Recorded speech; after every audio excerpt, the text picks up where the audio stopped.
Hello, everyone. Welcome to another edition of We Are the Review Crew here on Sea of Tranquility. I am your host, as always, Jamie Laszlo, and taking a look around today at the crew. Who do we got?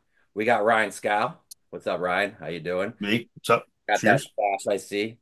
Got your got your human how did you put it? Human traffic cone? I look like a traffic cone with this shirt, Yes. but we'll talk about it because this is one of the bands I'm going to talk about. So Okay, we'll have a sweet. chat. Scott Barry's in the house. What's up, Scott? And all the way from Australia. Doing well, We got Mr. Peter Kerr. We're keeping him up late. It's like almost a 12-hour difference. What is it? 11 o'clock at night there? yeah, it's 11 o'clock, but I'm awake. I'm pumped up on coffee and looking forward to doing this show. So it's all good. All right, cool. So we got some new releases that we're going to talk about, newer releases that came out this year. We want to spread the word on this music. So I'm going to start with Peter and tell us what your first choice is there that you want to talk about. Absolutely. All right. Well, the first choice I'm going to bring to the table is a guy called Snowy White, who was the guitarist for Thin Lizzy, Chinatown, which is one of my favorite Lizzy albums, very underrated, and Renegade. He also was a musician for Pink Floyd, had a bit of a sort of a single career in the UK with a top 10 hit called Bird of Paradise. This guy's done 23 solo albums. So he's got a bit of a career, blues guitarist. The album I'm going to put a spotlight on is called, if you can see this, Unfinished Business. And this got released this year. So it's Snowy White doing all the instruments. He plays the guitars, the bass, the keyboards. He does all the vocals, self produced, 10 tracks. He wrote all the songs. So, just talking about it, what are the positives? He is a fantastic guitarist. The guitar lines are soulful. He plays with a nice, clean tone. Um, he's got really tasty phrasing. So everything that you might have liked when you might have seen him live in Pink Floyd or in Thin Lizzy, Chinatown, it's in spades. He is a wonderful, wonderful blues guitar player. The negatives, it's his singing. It's a little bit of a weakness. His singing is very low key, and on this album, it's like a hybrid between him singing and speaking. I would describe him a little bit Mark Knopfler, a very low key Mark Knopfler. Um, and the thing that was lacking on this album, I really would love to hear a decent singer because he's such a tasty guitar player and there's wonderful licks all the way through this album. It just needs something that just lifts the material, whether it's a Joss Stone or someone like a David Coverdale to give it really oomph. Um, the guitar is the hero on a lot of the songs. So, signature tracks, if you're going to invest in this album, is Evening Blues, Long Time, which is just a sweltering blues song, and Alone with Me. He does some mighty fine instrumentals, Overland and Sea, where he does a bit of dual guitars. He dubs it, and it sounds kind of like Thin Lizzy. All the Way Home is a really fantastic, epic closer. It has a slow build and it takes you on a musical journey. But the thing that lets it down when some of the songs, it's his singing, and it's just too low key. It doesn't pop out. If this album had somebody that had a little bit more oomph and that vocal tonality, it would have been a much more enjoyable experience. But hey, this is what the review crew is. It's good and bad. I'd give this album maybe a 6.5, purely because the guitar work is so tasty. It's just beautifully played, but it just needs that extra, sort of maybe in the vocal area to make it a bit more enjoyable. So there you go. Do yourself a favor, check it out. Snowy White, Unfinished Business. There you go. It's funny that you call him a low-key Mark Knopfler because sometimes Mark Knopfler is a low-key Mark I was Knopfler. thinking the same thing. Yes. uh, Peter, I really liked Snowy White with Thin Lizzy. I think I agree with you. Chinatown, I think, is a very underrated album. Uh, Absolutely. So, his does he always sing on his albums? Has he always done that, or has he had vocalists on there? Well, Bird of Paradise was a top 10 single in the UK. That's his signature song, and he sang on it. And he sings, he sang a lot more oomph, a lot better. But I think it's through age, his vocals have deteriorated. But in the It mix, happens. it's just mixed so way down. My wife said he sounded like a Bob Dylan, but to me, it was more Mark Knopfler, and as Jamie said, a low key Mark Knopfler. So yeah, it just needs better vocals, this album. But I think he's always sung, and the guy's done 23 albums. Yeah, Go wow, figure. Yeah. He's had a career. Tired. that's something. Give him a break. He's tired. 23 albums. Scott, what you got? All right, sir. Well, my first pick is the second album by Mobile, Alabama, Southern rock, country rock, Americana band, Red Clay Strays. It's called Made by These Moments. I knew Moments was in there. I was just trying to remember the exact. Their first album had the word Moments in it too, so I was just trying to get it straight. Um, this was released on July 25th, and first, I would like to take this time to just thank my lovely wife, Estella, for making me aware of this band. She works in downtown Austin, and during the South by Southwest Festival back in March, she caught a free set they were playing, and which was not far from her office. So, and she couldn't stop raving about them. And I checked them out, and yeah, I'm digging them a lot. Uh, I think they may be a difficult group to categorize. Their music incorporates many styles, like I said, Southern rock, country rock, got some Memphis soul in there, and being from Mobile, Alabama, I would say that definitely qualifies them as Southerners, right? For the Southern rock thing.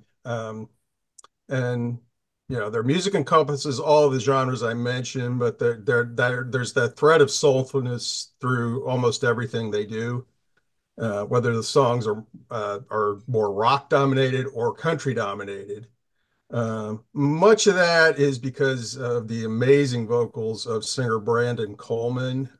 He just has a great passion and range, and his very husky but powerful, booming, yet very pleasing voice. Um, and they can rock with the best of them. The opener, Disaster, has this slow build, and it's one of several songs of the album to feature some awesome rocking guitar playing. And by the way, they have three guitar players. Now, what's more Southern rock than that, right? Um, and at times, I would even say that they sound a little like sort of a countrified version of Rival Sons. Uh, Wasting Time is a rocker that has some incredible guitar riffing on it. Wanna Be Loved is a beautiful R&B tinged ballad. No One Else Like Me. It has some great, that one's a little more countryish, has some great countryish hooks on it. Ramblin', great ass kicking boogie track that goes to 11. Heaviest song on the album easily. Um, Drowning. I might call this a Southern rock power ballad, if such a thing exists. Vocals and guitar just in perfect harmony on this one. And Mellotron even makes an appearance. Uh, Devil in My Ear. That has some more of that R&B country mashup that they do so well. And Brandon's vocals are at a peak on this one. Um, I'm Still Fine. Another ballad, not bad, but maybe not as good as the others. Might be my least favorite track. On My Knees. That one's a more of an upbeat rocking gospel tune, complete with hand claps and foot stomps. A lot of fun on that one. Moments. Beautiful uplifting ballad with a healthy dose of organ playing in it. And God Goes, mostly acoustic finisher, but with a very uplifting feel, kind of closes out things on a very, very high note. Um, so these guys check a lot of boxes for me in terms of their influences and styles that they play in. Love the fusion of the rock, country, blues, and soul. I'd say if you're a fan of Southern rock or country rock bands like say Allman Brothers, Little Feat, the band, Derek and the Dominoes, check these guys out. I think you'd be glad that you did. They are the real deal. Um, they're just great musicians, full of passion. They just don't produce phoned in cookie cutter modern country. They take their inspiration from the bands and artists that influence them, and they mix it all together and put their own spin on things.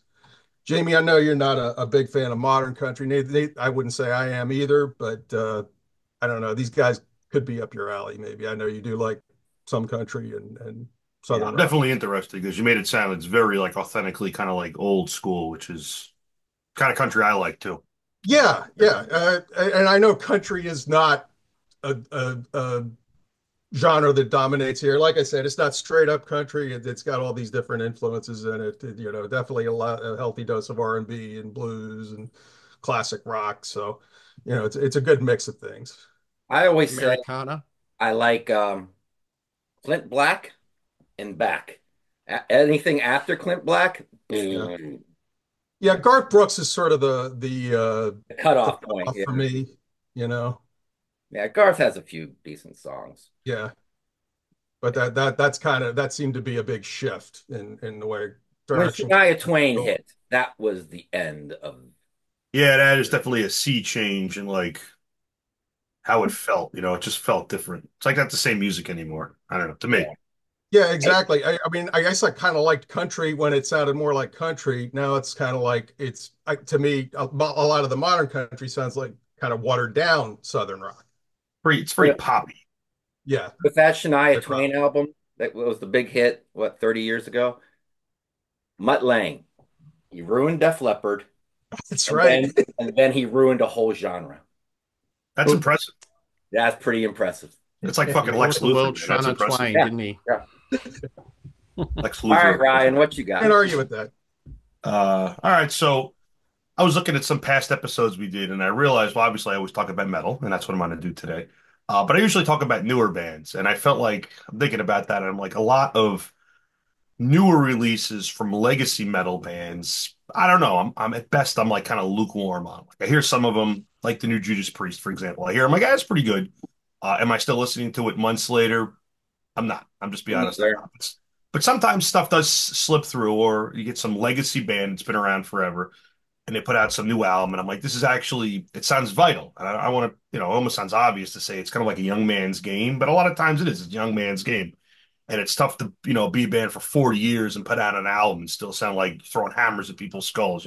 Uh, Having said that, I got two bands. Both have been around for over 40 years. Uh, they both start with the letter S. That's all they have in common. First band, we're going to go to Japan. One of my favorite bands. I just saw them. The only T-shirt they had in my size was this one. Sabat, cool. So now I'm a fucking heavy metal traffic cone, and it has this cool surfing frog samurai, which I am no expert at all in Japanese culture, but I understand that the frog samurai has some cultural significance going back quite a ways. So, and this band has incorporated at various lengths some like Japanese traditions and customs into their music, but not overwhelmingly. Mostly, it's just like pretty classic heavy metal topics with that stuff interwoven, which is kind of cool.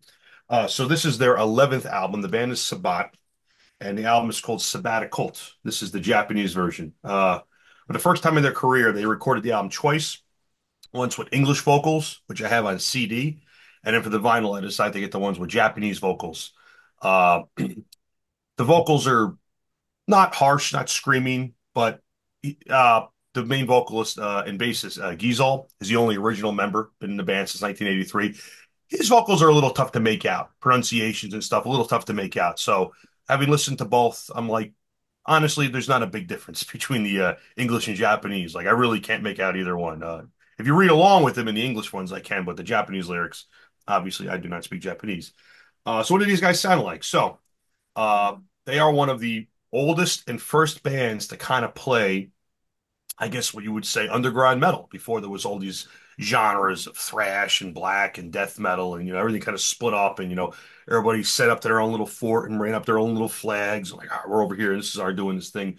Just back in the very early days when it was just like one big sea of well, you either kind of sound like Def Leppard or Whitesnake, or you sound like this noisy shit over here, very early on.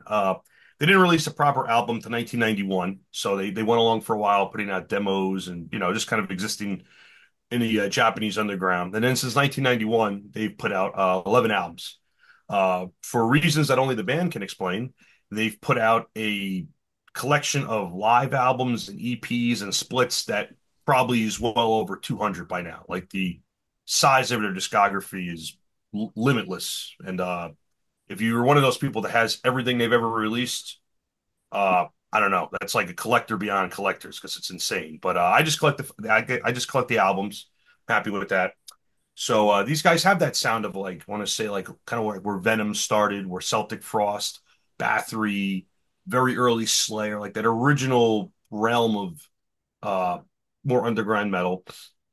While a lot of those bands either broke up or kind of went their own way or shifted sounds, these guys have stayed very true to that. But they've done it in sort of an interesting and compelling fashion, which is cool. They kind of stay true to their roots, but they haven't recorded the same album 11 times in 40 years. There's a lot of songcraft there because these guys come back from that original way where everything's based on kind of like classic heavy metal. I'm sure there are influences because of when they started. Very early heavy metal, a lot of classic rock, a lot of 70s rock, a lot of 70s music where the song was paramount. So you can write this kind of fast, slightly thrashy, aggressive music, and you still need to have good melodies, good we lost Peter, uh good songcraft, good memorable songs. They released an album in 1996 called The Dwelling.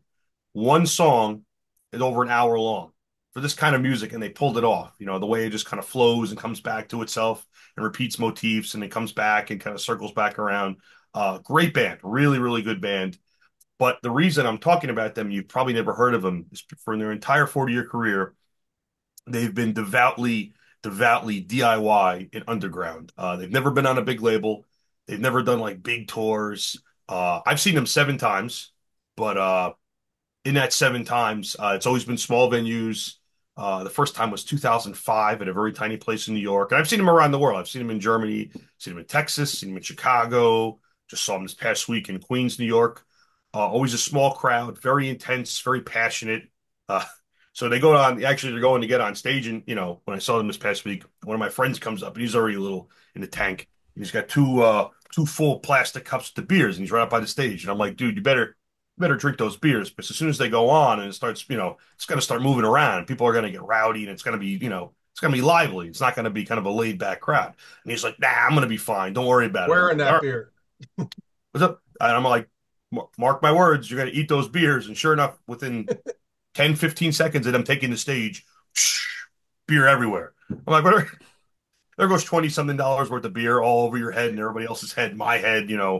and yeah, it was just a great intense crowd, great show. Uh, so if you like kind of like old classic 80s style metal, in a more underground Bathory, Celtic Frost, early Slayer, Venom, uh, obviously the band that godfathered all this stuff, Motorhead, kind of brought in this filthy sound and kind of like pushed it into the metal underground. From a band that's been doing it from the beginning with not a lot of accolades, but has been doing it consistently. Because I could throw a dart at a board at any one of their 11 albums and hit a winner. I don't think they've hit a dud in that whole time. Uh, awesome, underrated band. And I always consider them one of my favorite bands. And they're kind of like, when I see someone wearing a Sabat shirt or like a truly into the band, I'm like, you're really into like the underground shit because they just never had that big push where, they'd be more well known outside of that realm, and they're fine with that because they've been doing it for 40 years and they love it.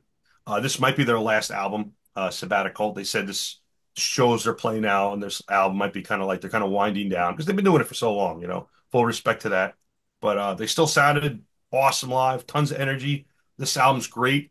Uh, when it comes to individual songs, it's one of those things that's really not that kind of album, but they always have kind of like interesting play on words where it's like I think at this point, it's almost like some, within classic metal, a lot of South American bands in the 80s too. A lot of the songs you could be like, all right, you guys were kind of learning English as you wrote this, which gives it like a almost like a charming quality, like very early Sepultura, the Brazilian band. And there's a lot of examples where you're like, it's in English, but it's like, you're kind of we're working through it together. I always like that, gave it a very universal quality to me. Like this music's for everybody over the whole planet. And these guys still have that, but it's like I've been doing it for 40 years now, so I know it's probably just more of like your shtick at this point. It is. So the songs on here are like "Oh My Baby 666," "Black Metal Tornado," and then they have ways of like taking the band name Sabbath and combining it with like other words and like these portmanteaus to kind of that just they've been doing that all along. Like the song Sabbath Trinity, combining Sabbath and Trinity together, Sabbath and Cult, Sabbath and Cult. How you do Yeah, it's that in good stuff. Japanese? Because it What's doesn't. up? How do you do it in Japanese? Because it doesn't So, quite fit the same well, in their so here's language. the thing. The lyric in this particular, the vinyl version, everything's in Japanese. So I'm not even going to attempt. I mean, it's all the same stuff. It translates. Everything's the same as the English version. It's just Japanese. But Okay. obviously, I don't speak Japanese, so I am not going to attempt to translate or tell you what any of those words mean. Are the Other than covers the same? what's up? Are the two covers the same? Yes, just a different U. Yeah, Oh, I didn't grab the CD, but it's like a slightly different like color configuration, but otherwise the same. The music's identical. It's the same recording. The only thing different is they just re-recorded the vocals, English and Japanese. And it's cool because it's the first time, to my knowledge, they've done that. Unless, someone wants to hop in the comments and correct me here. But yeah, it's pretty cool. But I'm like, why not? I don't need both on vinyl. So I figure, well, I like to buy stuff on CD and vinyl because I'm stupid like that. So I just bought the two different versions on the two different Aren't we formats. So all? yeah. And this also has the kind of cool, which I always liked with Japanese versions of albums. You have the kind of the classic obi strip on the side, which is always kind of a cool collector's item. So this version has that as well. This was a record label that did this is from Texas, Nuclear War Now, but they pressed the Japanese version, and then a record label from Germany pressed the English version. So again, for international music. So there you go. I highly recommend it. I love everything these guys have done. Would I put it among their best albums? No, but there's a little nostalgia there. Stuff you've been listening to for decades tends to kind of resonate with you very closely. Where something you only had for 2, 3 months, it hasn't had a chance to worm its way in there. But they played a lot of these songs live, and it fit in perfectly with the other stuff. Like there was no like, that's a new song. All right, time to get a beer. Everything just flowed very smoothly, which to me is a mark of you're doing things right. Everything kind of feels cohesive and good, and it's not like these fucking new songs. Let's get back to the classic stuff, which some older legacy bands, admittedly, they suffer from that. And I feel like that's why I haven't talked about a lot of older bands, new releases on this. But these guys are a huge exception. So if you like kind of like old dirty metal with good songs, good song craft, a very unique thing, they don't really sound like any other band. I mentioned other bands, but it's kind of a just like a loose comparison. But really, just in my mind, Sabat just sound like Sabat. So check them out. And there's an English Sabat, not the same band, just to clarify that from Gotcha. the 80s too. These are the other Japanese Sabat. Been going much started earlier and are still going. So that is my first choice. where the two bands picked that same name? That They same. sound pretty cool. I'm It's curious. yeah, the record and I want to say too the recording, it's clear, everything's nice and clear and prompt in the mix, but along with their DIY aesthetic, all their albums, it's like you're not getting an Andy Sneap production, who ironically was in the other Sabat, the English Sabat. You don't get that like you hear in like a new Megadeth or a new Priest, where it's like this big digital, clear, clinicky Section. sound. Like these guys sound like a band. They're just like playing in a rehearsal room in front of you, which is like the kind of sound I like. I just like to hear a metal band sound like they just plugged in, fucked with their pedals, and now they're playing like 20 feet from your face. Not And too that's the kind of sound doctored this up. has. What's up? Not too doctored up. No, there's really no doctoring. Like I don't know if they recorded it live, but if I was to research it and they said they recorded it live in the studio with like minimum overdubs, I'd believe that because it kind of has that very authentic, raw, just clear sound to it. So which I definitely prefer in my metal. Very cool. All right. Um, well, I got to squeeze in two reviews into my first round, and I'll tell you why with my second review. But I want to do it in the same amount of time ish. So let me get going here. The first one is an album that I discovered a couple weeks ago, a band I discovered a couple weeks ago. The band is called Luna Soul. Luna Soul, formed 2012 from Denver, Colorado. What do they play? Bluesy hard rock mixed with fuzzy stoner and modern classic rock. The album is Vita Moore's. There's your album cover right there. I kind of dig the album cover. It looks very 90s to me. It looks very professional too. And it was released September 20th, 2024. What's this band really like specifically? Well, this is their third album. First album's kind of more raw. Second album still got a lot of that stoner influence. This one starts to show, a little bit more polished, but you get these clutch like rhythms, but the singing is very how did I wrote it down here. The cleaner traditional contemporary classic rock vocal style is how I put it. So think Jay Buchanan from Rival Sons, think Miles Kennedy. So you're getting that classic, modern classic rock vocal style, which always has a little blue-eyed soul in it, if you ask me. It's not always my favorite vocal style, but it kind of works here with the clutch-like rhythms behind him. Uh, the riffs are big, they're loud, they're fun. You get some good guitar solos going on in it.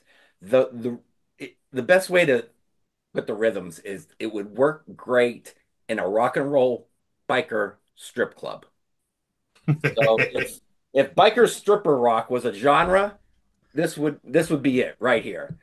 If you got a stripper and brought her into the champagne room for 45 minutes, just put this in. You'll be good. When I listen to it, I mean, I feel like I should have dollar bills on me, and there's no stripper in sight. So Literally. it's very accessible. Every most people watching right now who likes Rival Sons and Miles Kennedy and all that modern classic rock style would really dig this. It's forced into the underground, but it doesn't sound underground at all. It's just this kind of music is the problem. What forces it into the underground is younger people have a bad view of rock music and they just don't appreciate it.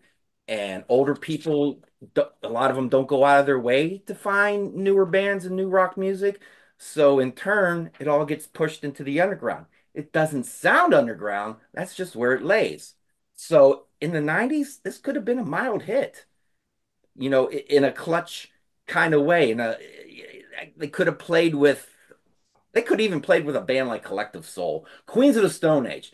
I will say the rhythms do get a little samey, but on the second half, but the rhythms are so fun you don't mind. Second half, they do get some Queens of the Stone Age influences into the music, just to mix things up.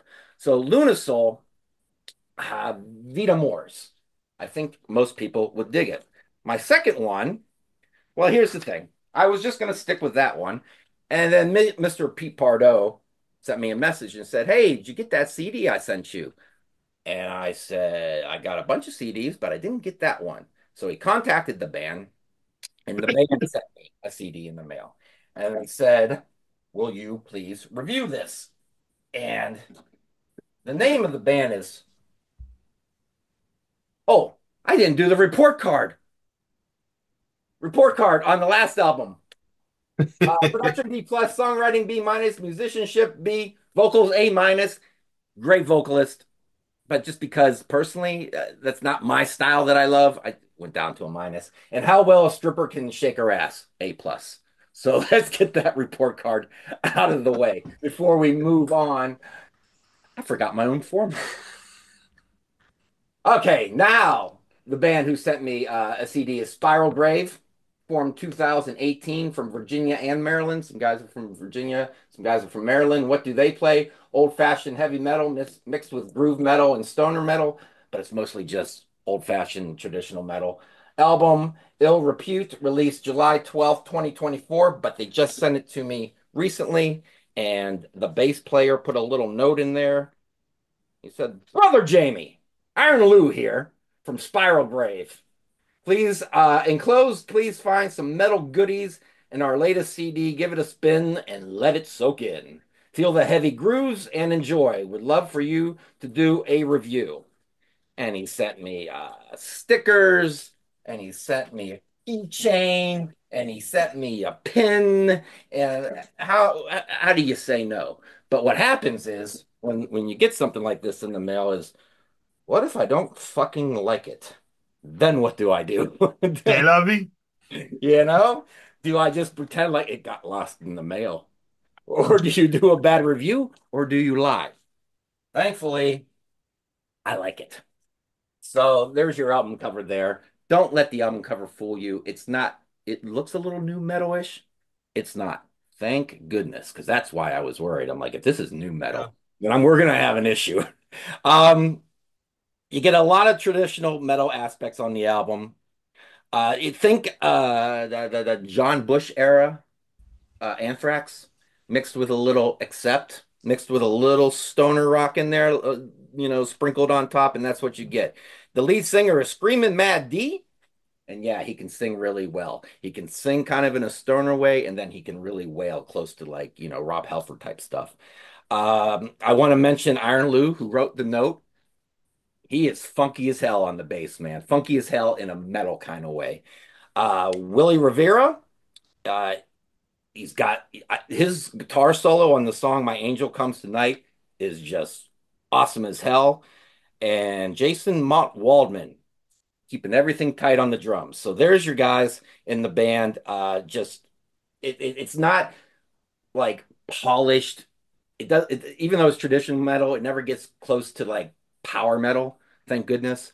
It just stays in a real cool, accept Anthrax 90s Anthrax kind of pocket. You get rockers like Watching the Sky and The Death of Ronnie M. You get mid-pace epic like My Angel Comes Tonight, which I talked about the guitar solo. You get a doom song like Ill Repute, the title track, and Raising the Chalice works well as a epic metal song and a doom metal song. And To Stare Down the God is your old school 80s wailing vocals kind of heavy metal song. So I think a lot of people watching are going to like this album too. Not going to forget the report card on this one. Production B plus, songwriting B plus, musicianship B plus, vocals A minus, and badass metal nastiness. I added that. Give them an A plus for that. That's a So valuable metric. there you go on that one. See, I did two really quick. If I do it even quicker, maybe I can squeeze in three next time. All right, Peter, what do you got? Well, I'm going to go completely the opposite to metal, and I'm going to talk about an Australian legend that probably hasn't been spoken about on the Sea of Tranquility. Jamie, you might want to correct me. Nick Cave. Has anyone ever spoken about Nick Cave on Sea of No, I saw him Tranquility? at Lollapalooza 30 years ago, but I don't know if that name's ever come up on this channel. I don't think it Yeah, has. I well, know here that we new go. album is getting some I buzz. think in terms of maybe being an influence on other artists, maybe, but not. I don't think anybody's Yeah. actually covered Nick. Yeah. Well, I'm going to talk about his new album, Wild God, which just came out a couple of weeks ago, and there he is, the man himself. So, who is Nick Cave? Nick Cave is a singer, songwriter, actor, novelist, screenwriter. He's a quintuplet threat. He was in an Australian band called Birthday Party that were legendary. Formed a band called the Bad Seeds. They've been together for about 18 albums. This is the 18th album. How would I describe him? He's like post-punk, gothic rock. His lyrical obsessions are death, religion, love, and violence. Sounds metal, doesn't it? But it's in his wheelhouse. Now, I've got to talk about what's happened to Nick in the last 10 years or the last few years. There's been a lot of tragedy. He's lost his two sons. And in the last year, he lost his ex-partner, who was a band member, Anita Lane. So he has had a lot of tragedy that's occurred in his life. And you would think that coming into this album, he would pour out a lot of his grief, because out of great adversity comes great art. But this album is something completely different. This is kind of evangelic. It is an album about redemption. It's optimistic. it's very sunny in a way that he, out of all this grief and all this personal tragedy that's occurred to Nick, that he has turned in an album that is kind of bombastic, but in a good way. The album's got a lot of strings, it's got choruses, it's gospel. Um, Nick's got a wonderful baritone voice. And to folks that are not aware of Nick Cave, I would put him kind of in the wheelhouse of a Tom Waits That's what I was thinking. or maybe a Leonard Cohen, but a Alternative rock. post punk gothic. I've only seen him once, but he's one of the most charismatic front men I've ever seen. He just eats the audience out of the palm of his hand, and to me, he was like a gothic Elvis. Like ladies were throwing roses at him, and he's just crootastic. But this album, it's you know um, you know a lot of my friends have listened to it and they say that's not the Nick Cave I like. I like the bombastic Nick where it was really savage rhythms and really post punk. And they don't like this album because they think it's too kind of too many choirs, too sort of preachy, maybe too optimistic. But I like it. I think it is a really it's a testament to life. He talks about like Wild God. It's a he's playing the part of a possessed preacher that's talking about belief. He does a song called Joy, which is a testament to life. Cinnamon Horses, he's crooning, he's thoughtful, he's emotional. It's just, he's wearing his heart on his sleeve. It's heartfelt, it's emotional, it's deep. And I think it's one of the albums of the year. I just think that Nick Cave, out of great adversity of what's happened to his personal life, has put something and poured it out. Um, it's not probably the typical Nick Cave album that you would hear, which is very guitar oriented and blunt and percussive. But, in that sort of world where he's added strings and harmonies and gospel, um, he's playing the role of the reverend, but a rock and roll reverend. And just, you get swept up in the journey. So I give this album a 9. Wild God, and there he is, the rock and roll preacher, Nick Cave. Do yourself a favor and check it out. It's done big business in the UK and Australia, but America, I don't think are really caught on to Nick, but they should, because he is quite legendary and he's influenced a ton of bands. He's got a bit of a following here. He's got his core follow. No More Bad Seeds. And the Bad Seeds. Oh, So is it this and the is Bad Nick Cave and the Bad Seeds, yeah. So Warren Ellis is still with him. He's been his partner in crime for a considerable period of time. So, yeah, he's still with the Bad Seeds. And they've had about 30 members. But one of the critics said, oh, whoever goes through that band always sounds like the Bad Seeds. It's just got that sound, and it hasn't changed. He is one of those artists I have tried multiple times to really try to get into, and he seems like somebody it should be up my alley. You mentioned Tom Waits. I'm a huge fan of his, but for whatever reason, I'm just not quite connecting with Nick. I did like the first Grinderman album. That one I kind of like. And he's somebody I'll revisit from time to time, just see if okay, maybe now I'm kind of starting to get it. And so far, yeah, I'm still not quite there. I appreciate him. I admire what he's done, but he's just, yeah, for whatever reason, I'm just not making that connection. I don't know what it is. He's one of those. Don't give up, Scott. Keep chipping away. Yeah. I'm sure He's one day, waiting there for one you. of those artists that maybe the penny will drop. Maybe it takes time. Yeah, I mean, he seems like somebody I should like, but Yeah. just He's haven't definitely quite. waiting there for you. Yeah, he is kind of a, I don't want to say acquired taste, but he's one of those artists where one day you'll hear the right song and you'll be like, okay, Mm. now I get it, Yeah. Well, whatever I that would day definitely comes. say that about Tom Waits for sure. He's an acquired taste, and then I know he's not for everybody. So yeah, Absolutely. maybe someday it'll click with Nick for me. And the late great Johnny Cash had a lot of respect for Nick. Covered I the know he did. He song, covered yeah. the So that's Mercy. not too shabby. That's not too shabby at all.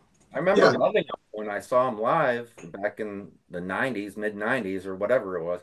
I had a lot of beers in me and we smoked a lot of joints, but I remember really liking it. I just don't remember specifically the show.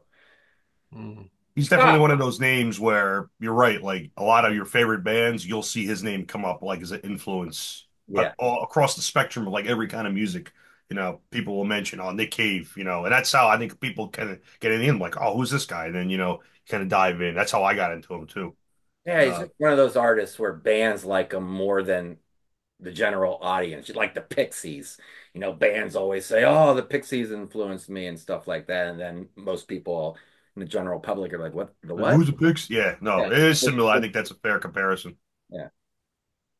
Scott.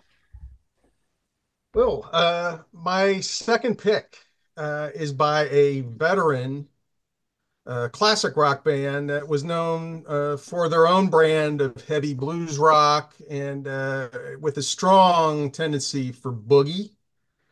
The album is Slow Ride, live in concert by Foghat. Uh, this was taken from two performances in Houston, Texas in September of 1999. And it is one of the last shows before the death of singer guitarist Lonesome Dave Peverett. Um, it was just released, I think, March or April of this year. Uh, the tour for this set marked the first time the band had played together in 6 years, and and was nearly 2 decades after the departure of their original guitarist Rod Price, which was kind of a big turning point for the band. They seemed to kind of lose popularity after Rod left. Brian Bassett, formerly of Molly Hatchet, steps in here and he does not miss a lick. Lonesome Dave, also in very excellent voice, and he just sounds at the top of his game.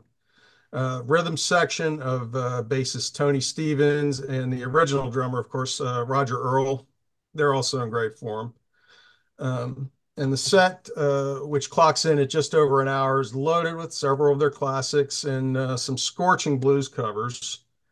Um, the set contains Driving Wheel, Somebody's Been Sleeping in My Bed, Stone Blue, It Hurts Me Too, Rock Your House, Sweet Home Chicago, Angel of Mercy, and then they kick into the big three at the end, Fool for the City, I Just Want to Make Love to You, and a great blues cover that they definitely made their own.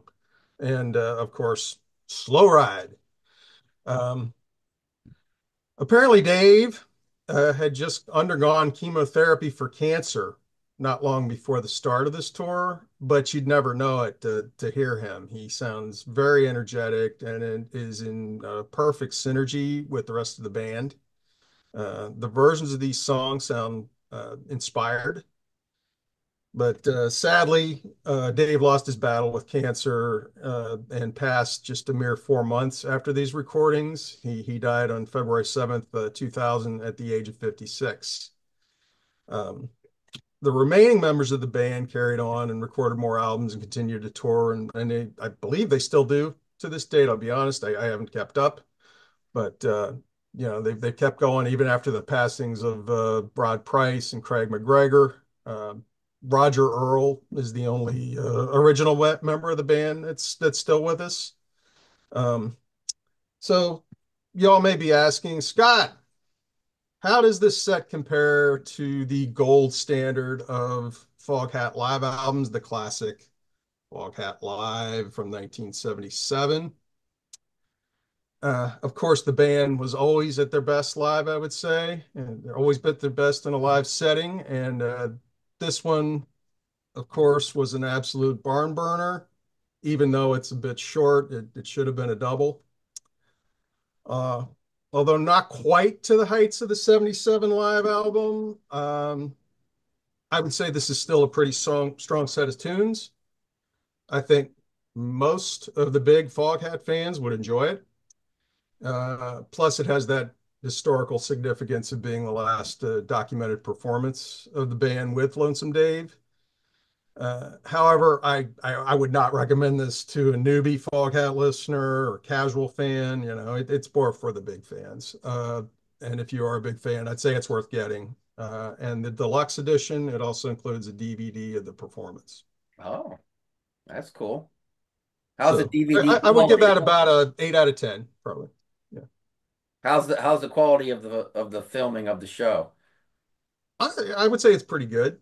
You know, I mean, and you're right. It's like right up close. You know, I mean, it's not a huge venue. It looks like it was there. These were in Okay. venues on the smaller side. Right. Okay. I saw him. And I did get a little curious. I just kind of looked up, well, 10 songs, I mean, that could be a whole set. And, but maybe there was more. No, there wasn't. They did a 10-song set on these. That's what they did. Oh, okay. All right. Ryan, what's your other band that starts with an S? Starts Santana. with an S. We're gonna go over to England now, to up to Newcastle, and it's a band that started originally in 1979, and this is their seventh album. But in sort of an unusual fashion, two things that are unusual about this band compared to a lot of legacy bands. Most of their albums now, like out of the seven, five of the seven are like in the reunion phase, and they also have the pretty much the original lineup has been intact for the whole duration. Like everybody on this album was on pretty much all their albums, with very few exceptions, which is rare. Very few bands get to that point where it's like just one dude, and then a bunch of newer guys he's pulled in from wherever too. But not these guys. These guys have held it together. Good for them because they have such character individually as musicians and collectively. And that band is Satan. Their new album, Songs in Crimson, uh, came out last month on Metal Blade Records. So first off, we'll get off the name. The name Satan is like, Satan. And I know we've talked about them a couple times on Sea of Tranquility. I think we did an album ranking show, me and Pete, a while ago. And there was some like, why are they going to choose that name? Well, I think it's a cool name, first off, so I don't give a fuck. But lyrically, it's not that kind of stuff. Their vocalist, Brian Ross, who's 70 now, actually, I think older than anybody else in the band, getting up there, has a great, powerful voice still on this album, but his lyrics are much more, I'm going to say, introspective. Not to do a lot with like hubris, living a good life, being honest.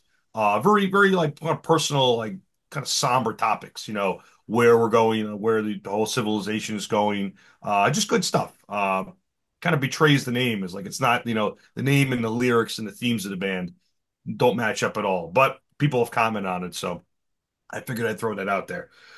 So what did they do? They came out in 1983 with a one of the best new wave of British heavy metal albums. That's the world they came from, called Court in the Act. A classic.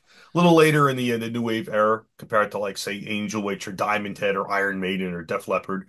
But it was, I think, one of the best albums of the new wave of era. And one of the reasons for that, well, several reasons, was these guys have, in my opinion, the most underrated guitar duo in metal, that are up there with KK Downing, Glenn Tipton, Dave Murray, Adrian Smith, whoever you want to name, as far as like being individually phenomenal and in the way they play off together, is Russ Tippins and Steve Ramsey. And they've been on every album, and they're on this album. And these guys are just, they're just monstrous. They're fantastic rhythm players, fantastic lead players. As far as new wave bands go, as far as like classic metal, these guys are a little more on the up tempo side. So the songs are kind of, it never goes into thrash. It's never like that. It's still very classic, traditional heavy metal, but it's fast. And the way they trade back and forth, especially when they trade back and forth on leads, it's awesome. Like I said, I like them as much as anybody. They got a lot of individual character. You can always tell that's a Russ solo, that's a Steve solo, kind of the way they bounce back, almost like classic Iron Maiden in that sense. And obviously, they're from that same school of and the same time and location in the UK. Sean Taylor, been the drummer all along, phenomenal drummer, very, very tasty, very propulsive, keeps the music at a high tempo. And Graham English on bass too. Again, there's a rhythm section. They're locked in, they're tight. So what do we got here? They have 10 new songs. It comes 2 years after their last album, Earth Infernal, which for a while I would say was almost my favorite album from them. They came back in 2013 with a reunion album, Life Sentence, which was tremendous. One of those bands like, okay, Satan's coming back. That's cool. Everybody reunites now. They come out with this album in 2013. It was phenomenal. It was phenomenal. There was a ton of buzz over it. They played the States a bunch. I remember me and my friends, it was a lot of, have you heard the new Satan album? I'm like, no, I'm telling you, it's good. And then it just kept going. They released Atom by Atom a couple years later, Cruel Magic. COVID kind of slowed everything down as it did for everybody.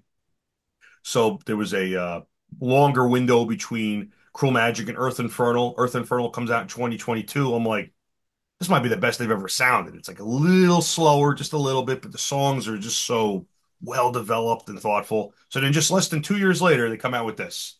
Uh, to a small degree, I feel like, guys, it's okay to take a little longer because I don't consider this as good as the last album. It's very good. It's a little more up tempo, but it just doesn't feel as individually, each song individually doesn't feel like as complete a piece. But they're still one of my favorite bands. And if I would put that as like a 10 out of 10, I'd put this as like a 8 out of 10. So still very, very good.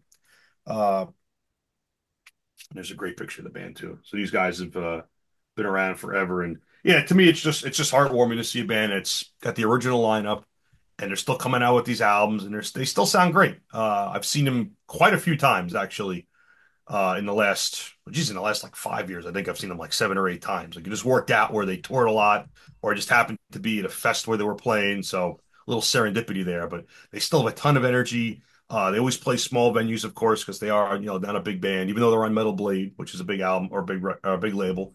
But yeah, if I could lodge one complaint on this album, and it's a small one, but I'll lodge it anyways because I feel like I shouldn't just gush over them.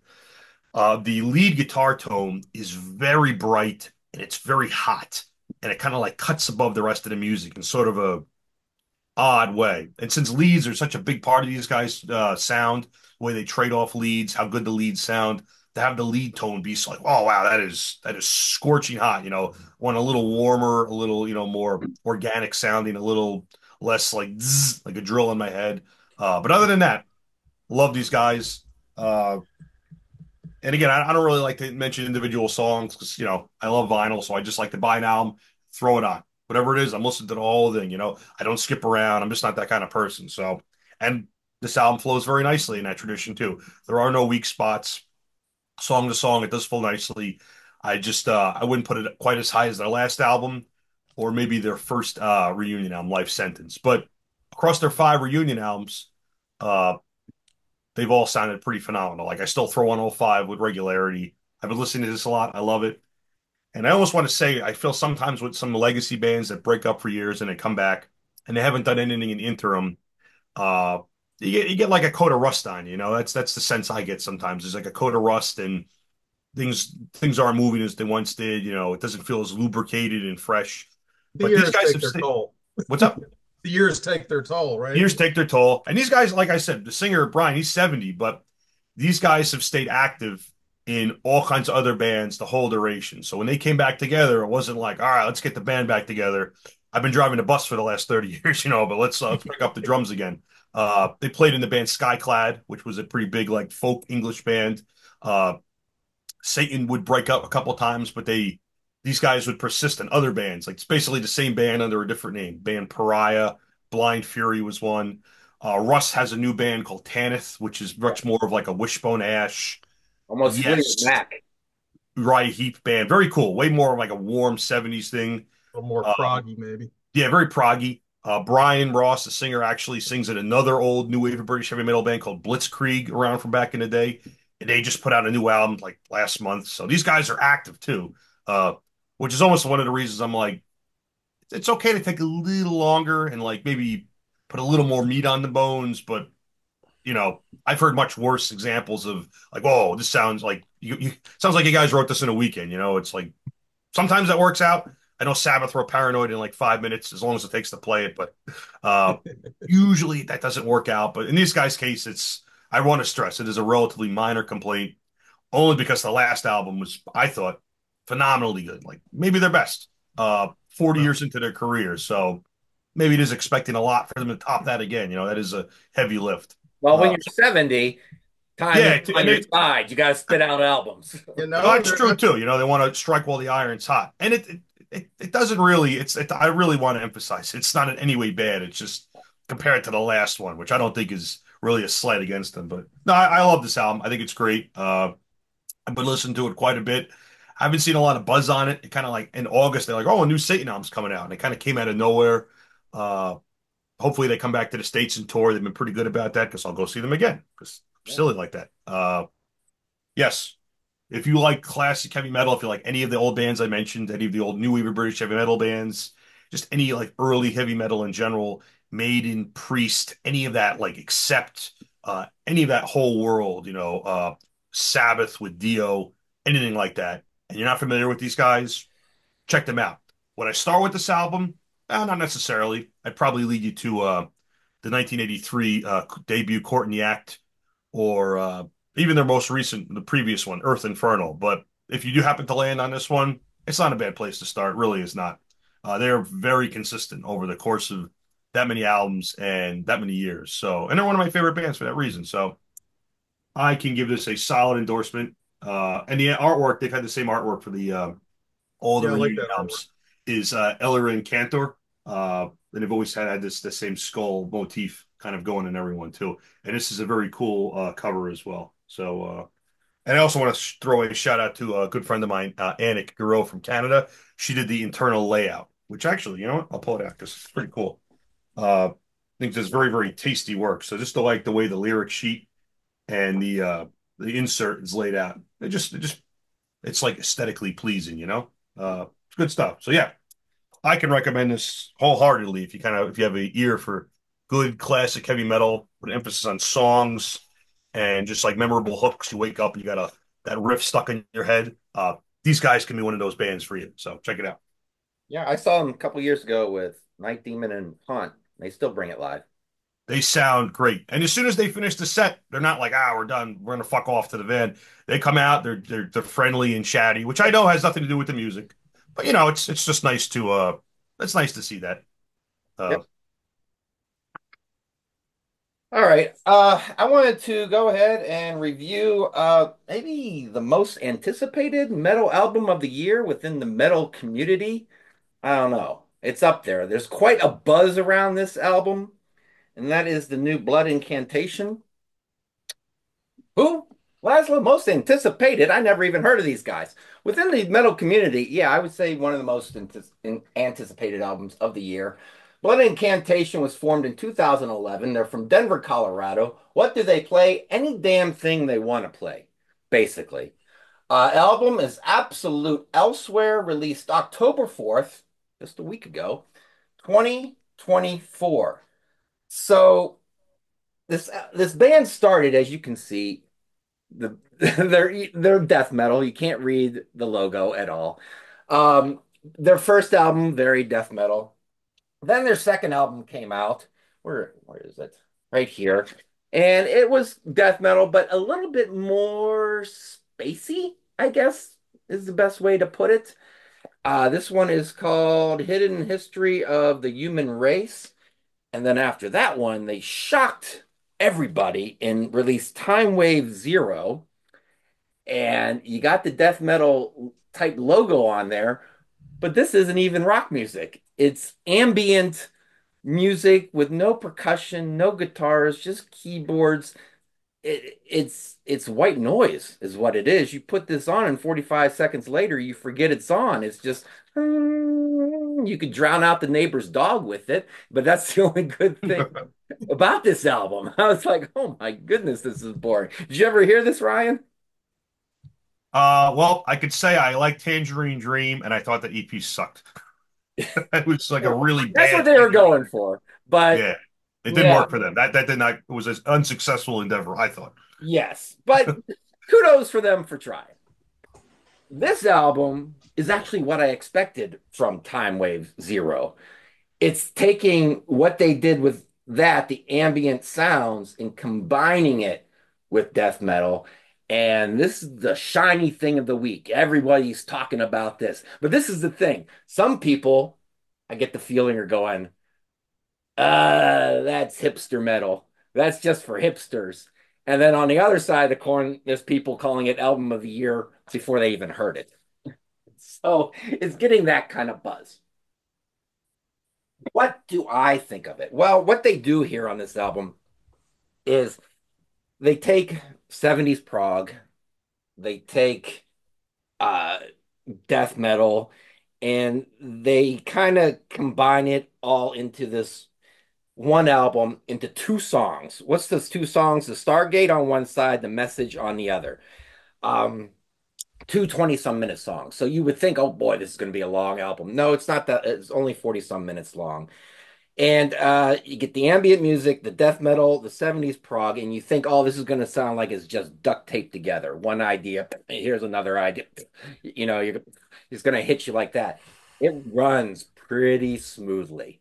It goes right to the death metal growls, right to the ambient sounds, right to the prog, and you don't even notice hardly. It's just one nice listening experience. So it kind of is a special kind of album. They're doing their own thing and it's kind of working. Uh, I would love to see like even like in the prog seat tackle this album because it's very, very proggy.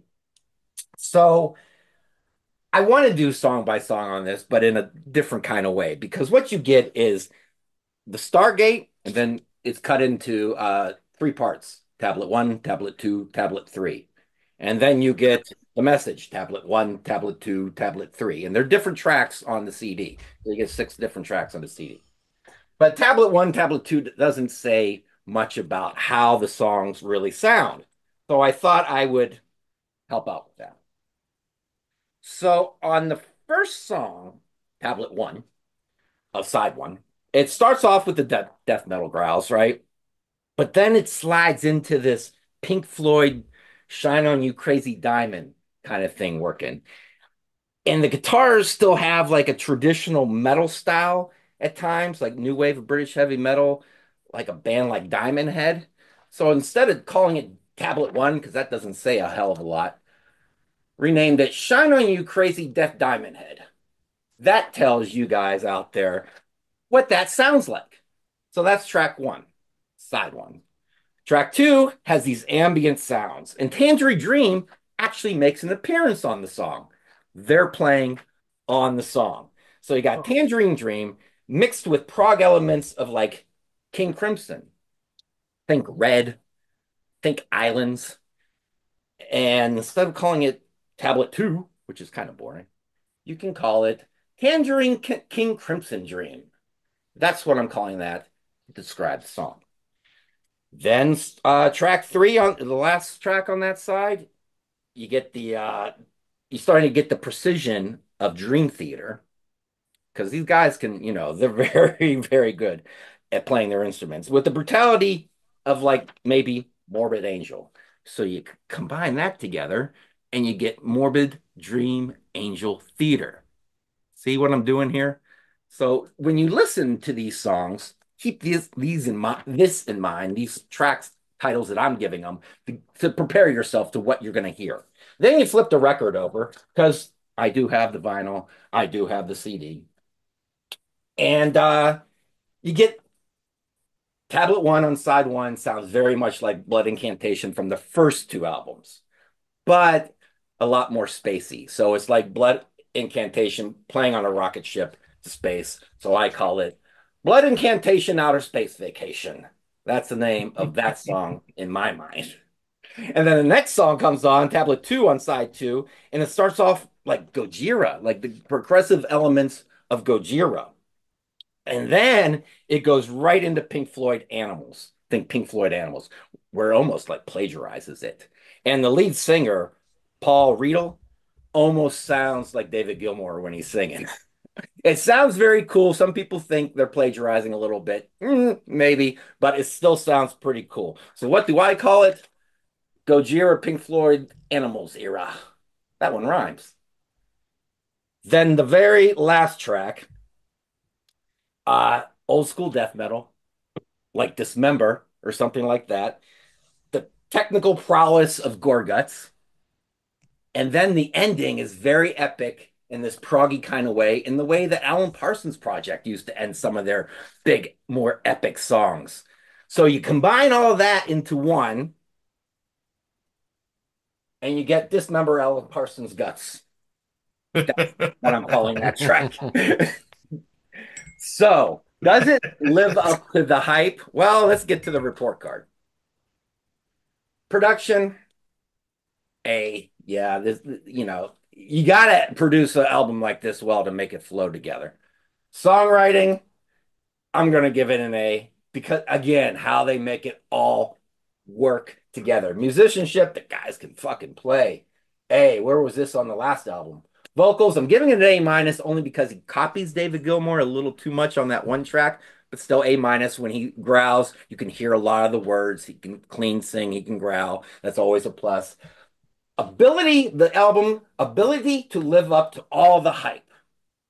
A minus. I'm giving it an A minus. But here's what I want to see 5 or 10 years from now. Will we still be talking about this album? Will it be the bona fide classic everyone's saying it is now? Will the shine wear off a little bit in 5 to 10 years? Will it sound dated? Will these guys have done something to make this not sound as cool? I don't know, but I'm going to be here to find out. Like, will it be Mastodon Crack the Sky that people 14 years later still call a classic, or will it fall by the wayside? I don't know. Time will tell. But I think this is one of those Opeth style albums that's a gateway into death metal. So, Oh, Ryan, have you heard this I was album? going to ask about that. Yeah, I mean, because yeah, I'm not huge on death metal, but definitely Opeth was a band that Now, the growls on could be this it. might be just a little bit more dense than on an Opeth record, but they give it some reverb to make it a little less, you know? So, Right. I'm only familiar with the first album, and I saw them not long before COVID. They played with Immolation, obviously, who I figure is probably an inspiration to them because another band with very acrobatic and powerful musicianship, and it was good. It was an interesting live show, but I admit I have not kept up with them since then, and that's probably been 2019 around there, around the time of the first album, Starspawn. So well, as somebody who likes death metal and can like a lot of 70s rock, I I do would like both of those suggest things. this one. Give it a listen. I will, and I admit those things are at such loggerheads with each other. Like if I didn't have any recommendations, I'd be like, I don't know how that's gonna meld because I love Tangerine Dream and I love Morbid Angel, but that's like putting like hot sauce on a lollipop. I don't know. But if you sold me pretty convincingly, so now I want to listen to it. Oh yeah, and just YouTube any review for this album, it's getting critical acclaim across the board. Oh, Yeah, it's straight A's. I don't see a lot of those. yeah, it's something special. So I could see listening to this, me personally, 5, 10 years from now still. I just ask you one thing. When you say the productions, that like obviously you would need a good production for this. Is it like kind of like warm and organic? It's not like clinical and cold because that's the kind of thing that. No, no, no. When I say it has precision of Dream Theater, they're playing precise, but it doesn't have that kind of production at all. Okay, like yeah, because Very I've said it nuanced. on even Yeah. like Hudson Valley Squares. Like once you get to like that Andy Sneap sound, like No, no, produced. Andy Sneap. That would Oh, wear good. on me on this album 10 minutes Yeah, after it's done. especially on headphones. That kind of stuff immediately sends me running to the hills. This has So got no, that that's good to know. warm 70s prog production to it. Okay, actually, I'm gonna look up who produced it since we're talking about Yeah, I don't even know. Might be the band. it. Good Oh, question. Arthur Risk. Okay, now he's done some good stuff. He's done some newer metal bands. Like he plays in the band Eternal Champion in this band Sumerlands. Okay. Uh, no, nope, I respect his work, so Okay. I will check it out. All right, cool. Case of the singles. Steve Perry has What a Wonderful World out. This is going to be on I guess his next Christmas album. I put that there because he sounds like Louis Armstrong these days more than he does Steve Perry. So I guess it kind of That's works. hard to imagine. Age is a bitch, getting old is a bitch, I know, but yeah. Duran Uh, Duran has a new version out of ELO's Evil Woman. It's very disco as a disco song. It's fun. Foghat. Scott Foghat has a new Forget. single out. I think it's going to come out on the next record store day. It's maybe a 7 inch. I don't know, something like that. On Tonsils and Sneakers. It's a tribute to Dave Peverett. Is that how you say his name? Uh, Yeah, I believe so. so I think that's how they used to announce him on Like stage Everett, but with a P. Yeah. on Tonsils and Sneakers. It's basic blues rock. It doesn't do a lot for me. I don't hate it, but Yeah, if you like blues rock, there's nothing wrong with it. Yeah, like I said, I mean Roger Earl, the drummer, he's the only original member left. So I mean, Right. I don't know. I haven't kept up, so I don't know what they sound like today. Motley Crue has a new song out called Canceled.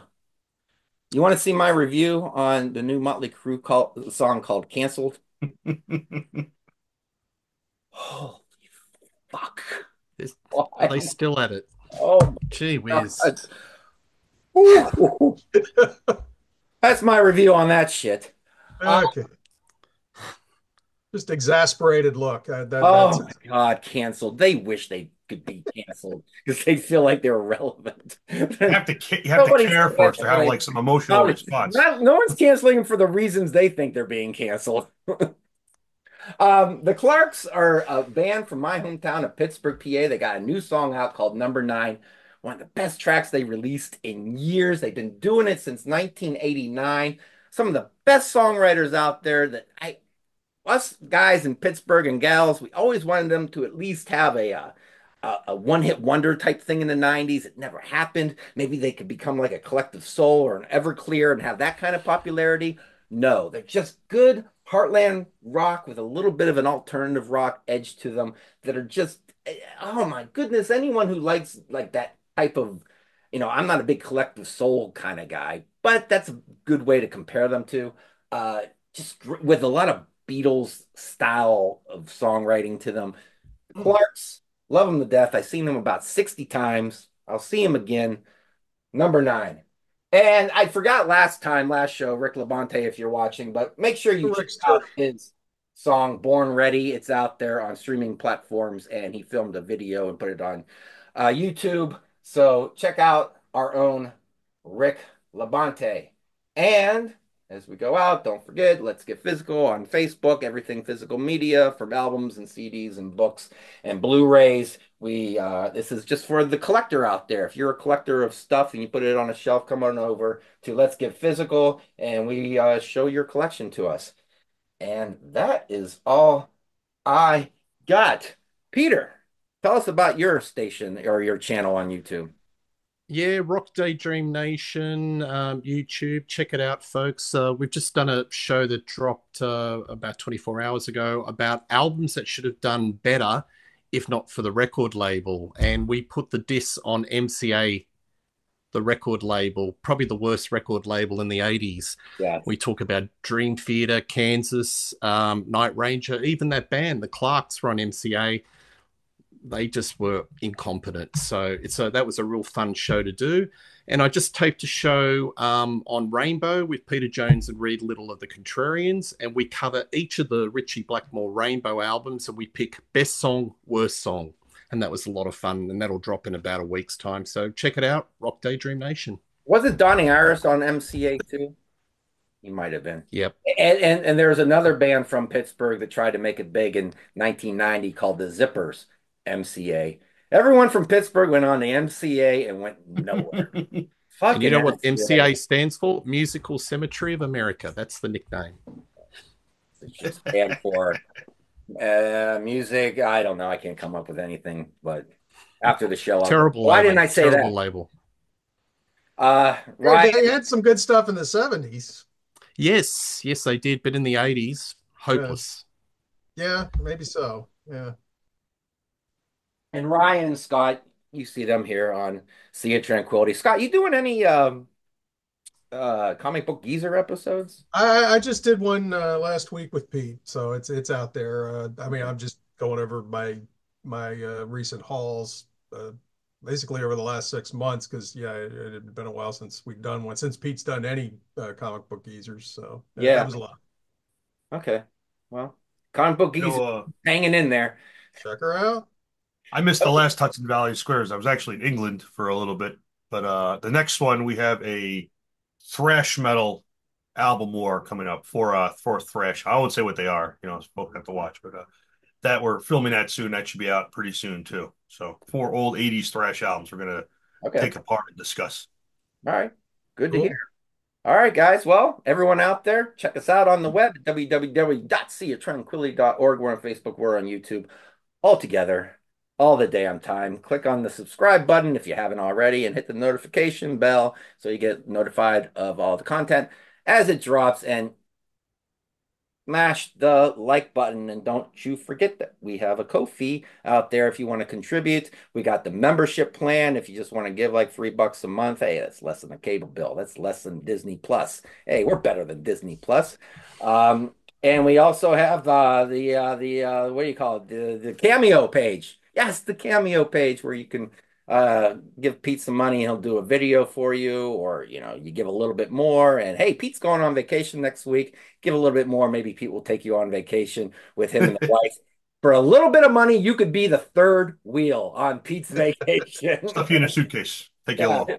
yeah. I think they're gonna go. They got a tent. They'll get you a separate tent. You can sleep next to them outside. And don't forget, there's a merch page, so you can get a cool hat like that and all kinds of things, t-shirts and mugs and all kinds of things like that. So until the next episode, for Scott Barry, Ryan Scow, and Peter Kerr, I am Jamie Laszlo, and we'll have a different crew and different reviews on the next review crew. Take care, everyone. Bye. See you later. G'day.